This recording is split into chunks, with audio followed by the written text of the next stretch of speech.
यकीनन वतन हमारा और हमेशा हमारा वतन रहेगा, मगर याद रखो भारत के मुसलमानों, अगर आप सिर्फ वोट डालने वाले बनकर रह जाएंगे तो फिर आपकी तकलीफ में कमी नहीं होगी, आपके मसाइल हल नहीं होंगे, आपकी नाइंसाफी का सिलसिला खत्म नहीं होगा, आपकी मस्जिदों पर हमले खत्म नहीं होंगे, आप पर शख्सी हमले खत्म नहीं होंगे। जो तुम्हारी उम्मीद और ख्वाब है उसको अगर कोई पूरा कर सकता है तो मजलिस इत्तेहाद मुस्लिमीन पूरा कर सकती है। याद रखो, भारत की जमहूरियत की तल्ख हकीकत यही है कि जिसके पास उसके वोटों से उसके नुमाइंदे जीत कर आते हैं उन्हीं से इंसाफ किया जाता है। आज हम सिर्फ वोट डालने वाले बनकर रह गए। हम सेकुलरिज्म जिंदाबाद के नारे तो लगाते हैं, हम किसी को वोट डालकर उसके गले में फूल का हार पहना देते हैं और दिल में ये उम्मीद करते हैं कि ये मेरी तकलीफ को महसूस करेगा, ये पार्लियामेंट और असेंबली में मेरी आवाज बनेगा।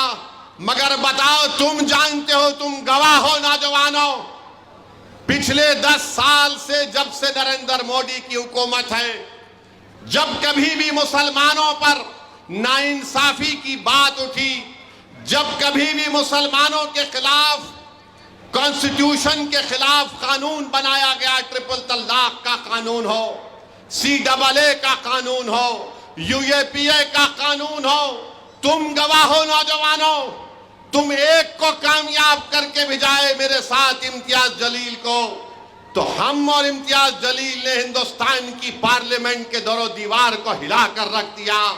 हमने बता दिया कि गरीब और मजलूम मिल्लत ने हमको वोट डालकर कामयाब किया। हम उनके वोटों से जीत कर आए हैं और हमारी जिम्मेदारी है कि हम नाइंसाफी के खिलाफ आवाज बुलंद करें। जहां पर मुसलमानों के खिलाफ अगर कोई कानून बनता था तो मजलिस इत्तेहाद मुस्लिमीन आवाज बुलंद करती थी।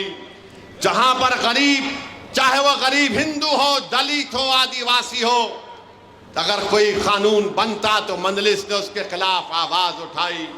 रिजर्वेशन का मसला आया, कैटेगराइजेशन का मसला आया, मजलिस ने कहा कि हमको काबिल कबूल नहीं है सुप्रीम कोर्ट का फैसला। मगर याद रखो नौजवानों, तुम्हारी आंखों से देख रहे हो कि 2014 से क्या हो रहा है।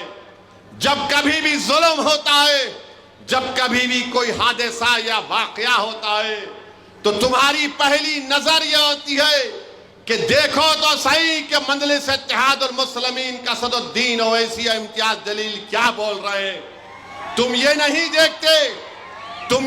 देखते कि कोई दूसरी पार्टी का शख्स क्या कहने वाला है, क्योंकि तुम जानते हो कि तुम्हारे दिलों में जो छुपे हुए गम हैं, तुम जानते हो कि तुम्हारे दिलो दिमाग में जो तुम्हारी उम्मीद और ख्वाब हैं, उसको अगर कोई पूरा कर सकता है तो मजलिस इत्तेहाद मुस्लिमीन पूरा कर सकती है।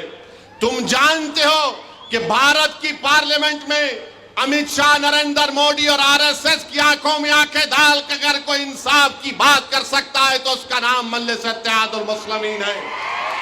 मेरे अजीज दोस्तों और बुजुर्गों, मगर याद रखो, तुम्हारे ये जज्बाती नारों से हमारी क़यादत नहीं बन जाएगी। तुम्हारे ये नारों से तुम्हारे MLA या तुम्हारे कॉर्पोरेटर नहीं जीत जाएंगे। वोट डालना पड़ेगा नौजवानों, मेरे बुजुर्गों, मेरी इज्जतदार माँ और बहनों, आपको अपने वोट का इस्तेमाल करना पड़ेगा।